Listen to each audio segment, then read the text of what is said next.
9 news में आपका स्वागत है। देखिए, इस वक्त देखने को जो मिल रहा है वो यहाँ पर अगर हम बात करें कांग्रेस पार्टी की अध्यक्ष अंतरिम अध्यक्ष सोनिया गांधी की, जिन पे काफी दिनों से ये चर्चाएं सामने आ रही कि जो ईडी के बार बार छापे उनके यहाँ पर पड़ रहे हैं। बता दो यहाँ पे कि नेशनल हेराल्ड केस को लेकर 3 दिन तक ईडी के दफ्तर में बैठकर उनसे पूछताछ की गई थी और ये जानकारी होने के बाद भी कि जो उनका स्वास्थ्य है वो बहुत बेकार है, मतलब कि उनके स्वास्थ्य को लेकर खबरें हमेशा से ही सामने आती हैं। एक तो वो इतनी वरिष्ठ हो चुकी हैं, दूसरी बात उनका स्वास्थ्य हमेशा खराब रहता है। फिर भी यहाँ पर ईडी के दफ्तर में 3 दिन तक बैठकर पूछताछ की गई। अब जो अंदरूनी सूत्रों से खबर निकल कर आ रही है वो ये आ रही है कि ईडी के चक्कर में ही यहाँ पर सोनिया गांधी का इस्तीफा आने वाले समय में हो सकता है। देखिए, आज इसी चर्चा पर, इसी मुद्दे पर बात करने के लिए मेरे साथ मेरी सहयोगी मेघा मौजूद है। मेघा से हम ये सारे सवाल पूछेंगे और मेघा हमें इन सारे सवालों का जवाब विस्तार पूर्वक बताएंगी। बहुत बहुत धन्यवाद मेघा। तो देखिए, सबसे पहले आपको आपसे मेरा सवाल यही है, आपको क्या लगता है कि इस तरीके से यहाँ पर ईडी ने एक वरिष्ठ नेता और कहने को तो वो अंतरिम अध्यक्ष भी हैं कांग्रेस पार्टी की, उनको 3 दिन तक ऑफिस में बिठाना ईडी के और उनसे पूछताछ करना, क्या आपकी नजरों में ये आपको सही लगता है? देखिए, जिस तरह से अगर ईडी की पूछताछ, ईडी की कार्रवाई की बात की गई है, कार्रवाई में कोई यहाँ पर रोक नहीं है, आप कार्रवाई कीजिए। यहाँ पर नेशनल हेराल्ड केस के मामले में अगर आपको लग रहा है कि सोनिया गांधी इन्वॉल्व है तो आप कार्रवाई कीजिए, लेकिन इसका मतलब ये नहीं कि आप जो है किसी के स्वास्थ्य को ध्यान में न रखें, आप जो है किसी वरिष्ठ नेताओं को बार बार जो है ईडी ऑफिस के चक्कर कटवाएं। यहाँ पर कई सारे नेताओं ने ये बात कहा था कि हो सकता था कि चलिए सोनिया गांधी से पूछताछ करना बहुत महत्वपूर्ण था, लेकिन ईडी कम से कम ईडी के जो दफ्तर ना बुलाने के बजाय जो है जो ईडी के ऑफिसर्स है वो सोनिया गांधी के घर जाकर ये पूछताछ कर सकते थे। लेकिन आज देखा जा रहा है कि जानबूझकर सोनिया गांधी को परेशान करने की कोशिश की गई और इतना ही तक जो है ईडी अभी नहीं रुकी है। लगातार जो है 18 से 20 घंटे पूछताछ पहले राहुल गांधी से की गई, उसके बाद यही पूछताछ जो है सोनिया गांधी से की गई और उस वक्त की गई जब सोनिया गांधी तुरंत ही अस्पताल से जो है वो बाहर निकली थी, डिस्चार्ज हुई थी और कोरोना से लड़ रही थी एक तरफ।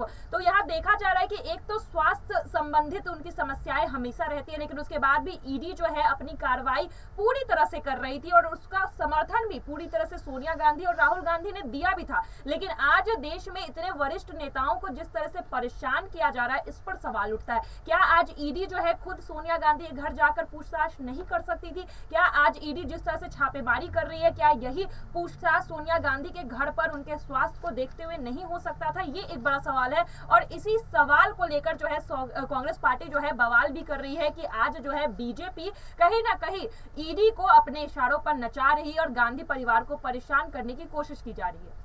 बिल्कुल, यहाँ पर जिस तरीके से मेघा ने बताया कि यहाँ पर गांधी परिवार को परेशान करने की कोशिश की जा रही है, लेकिन मेघा आपको नहीं लगता है कि यहाँ पर अगर देखा जाए कि हमेशा ईडी के जो छापे पड़ रहे हैं वो विपक्षी पार्टियों की तरफ ही पड़ रहे हैं? अगर मैं यहाँ महाराष्ट्र की बात करूँ तो शिवसेना सांसद जो है संजय राउत, वो भी इस वक्त ईडी के ही घेरे में है, घिरे हुए हैं, वो उनसे भी सवाल जवाब हो रहा है और सुबह से लेकर तमाम खबरें उनको लेकर सामने आ रही हैं, क्योंकि उनको 2 दिन पहले ही गिरफ्तार भी किया गया था, अगर बता दूं तो हिरासत में लिया गया था। और यहाँ पर अगर सोनिया गांधी की बात करती थी, जिस दौरान सोनिया गांधी से पूछताछ हो रही थी उस दौरान राहुल गांधी को भी हिरासत में ले लिया गया था, सचिन पायलट को भी 2 से 3 बार हिरासत में ले लिया गया था। तो क्या, और दूसरी तरफ अगर देखा जाए तो दूसरी तरफ कांग्रेस कार्यकर्ता यहाँ पर प्रदर्शन करते नजर आ रहे थे। तो देखिए, यहाँ पर ये चीज तो मैं कहूंगी कि जो प्रदर्शन किया जा रहा था एक देश हानि को देखते हुए, वो चीज गलत थी, लेकिन यहाँ पर कांग्रेस कार्यकर्ताओं के साथ बदसलूकी करना,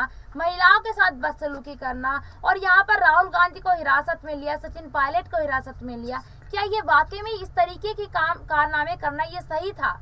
देखिए, आज जिस तरह से विपक्ष घेरे में आ रही है, आज जिस तरह से देश में तमाम सरकारी एजेंसियां सिर्फ और सिर्फ एक तरफा कार्रवाई कर रही है, इस पर जरूर सवाल उठने चाहिए और ये सवाल विपक्ष आज उठा भी रही है। सड़क से लेकर सांसद तक देखा जा रहा है कि विपक्ष इस मुद्दे को लेकर लगातार जो है अपनी आवाज बुलंद कर रही है और आज विपक्ष का साफ तौर पर कहना है कि केंद्र सरकार जो है आज जो है सरकारी एजेंसियों का इस्तेमाल कर विपक्ष को कमजोर करने की कोशिश कर रही है और आज देश में अगर लोक लोकतंत्र की बात करें तो वो कहीं ना कहीं खतरे में है, क्योंकि देखा जा रहा है कि विपक्ष को इन सभी मसलों में उलझाकर बीजेपी अपनी मनमानी कर रही है। और आज लोकतंत्र का मतलब बस यही रह गया है कि अपनी तानाशाही जो है वो पेश करना, जो भी बीजेपी और केंद्र सरकार के खिलाफ बोलेगा उनकी आवाज को किसी भी तरह से दबा देना। तो आज ईडी की कार्रवाई अगर विपक्षों पर हो रही है तो इसमें कोई गलत बात नहीं है। देखिए, विपक्ष अगर यहाँ पर शक के दायरे में आता है, अगर विपक्ष के खिलाफ अगर आपको सबूत मिलते तो आप कार्रवाई कीजिए, इस पर कोई रोक नहीं है। लेकिन ये कार्रवाई सिर्फ और सिर्फ विपक्ष पर क्यों हो रही है? ऐसा तो नहीं होगा कि बीजेपी के सारे नेता ईमानदार होंगे,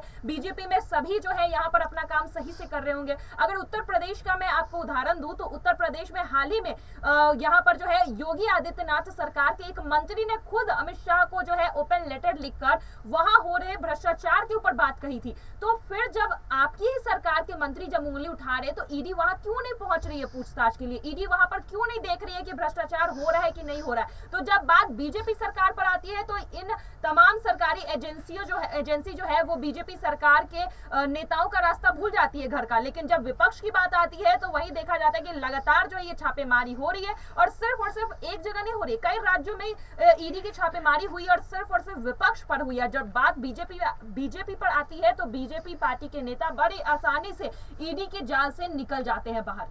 बिल्कुल, यहाँ पर ये बात एकदम सही मेघा ने बताई कि अगर यहाँ पर बीजेपी के नेताओं पर अगर ऐसी कुछ कार्यवाही होती है तो यहाँ पर सब मामला एकदम बंद कर दिया जाता है। उदाहरण के तौर पर अगर मैं बता दूं तो जो लखीमपुर वाली घटना उसको कोई भूला नहीं है, लेकिन आज वो मामला कहीं ना कहीं दबता हुआ नजर आ चुका है।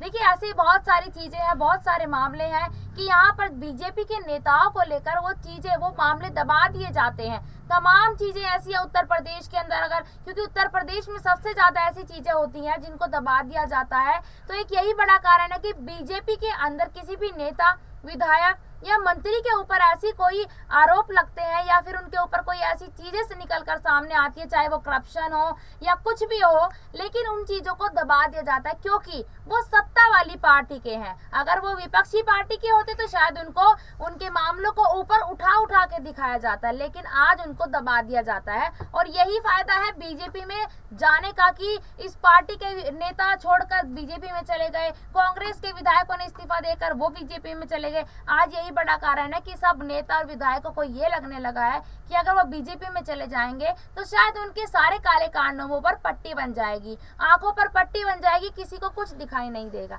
लेकिन मेघा, यहाँ पर सिर्फ आपसे आखिरी सवाल मैं लेना चाहूंगी, ये कब तक चलेगा? इस तरीके से तो हमारे देश में और करप्शन ज्यादा से ज्यादा बढ़ता नजर आएगा।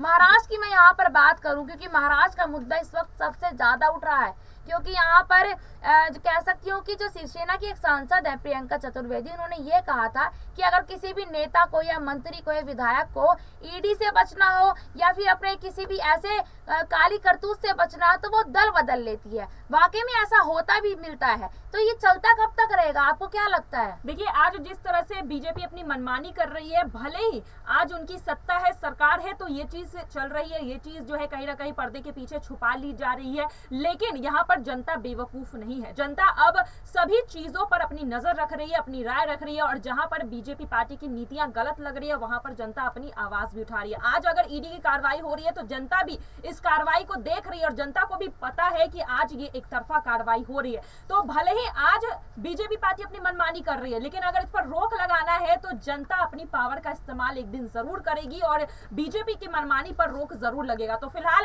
आज की अगर बात की जाए तो बेशक आज जो है ये खरीद फरोख्त के जो मामले हैं बार बार उठकर सामने आते हैं, बीजेपी पार्टी पर कई सारे इल्जाम लगते हैं, लेकिन आज उनके ऊपर कार्रवाई नहीं हो रही है। लेकिन जिस दिन सरकार बदलेगी, जिस दिन सत्ता बदलेगी, उस दिन बीजेपी के काली करतूत जो है वो भी निकलकर सामने आएंगे, उनके नेताओं के काली करतूत निकलकर सामने आएंगे। और ये दावा जो है उद्धव ठाकरे ने किया है कि जिस दिन यहाँ पर जो है सरकार बदलेगी उस दिन जो है कई सारे राज के ऊपर से पर्दा उठेगा और हमारा भी दिन आएगा, ऐसा उद्धव ठाकरे का कहना है। तो बिल्कुल यहाँ पर विपक्ष भी इंतजार कर रही है और अब जनता के भी आंख खुल चुके हैं। वो दिन दूर नहीं है जो आज जो एक तरफा कार्रवाई हो रही है उसे पलटने के लिए।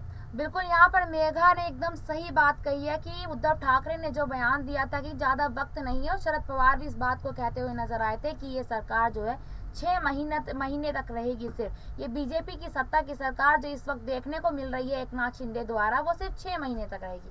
बहुत बहुत धन्यवाद मेघा, आपने हमारे सारे सवालों का जवाब दिया है। और ऐसे ही हम अन्य टॉपिक के साथ आपसे अगली बार जरूर मिलेंगे। तब तक के लिए देखते रहिएगा नेक्स्ट 9 न्यूज़। धन्यवाद।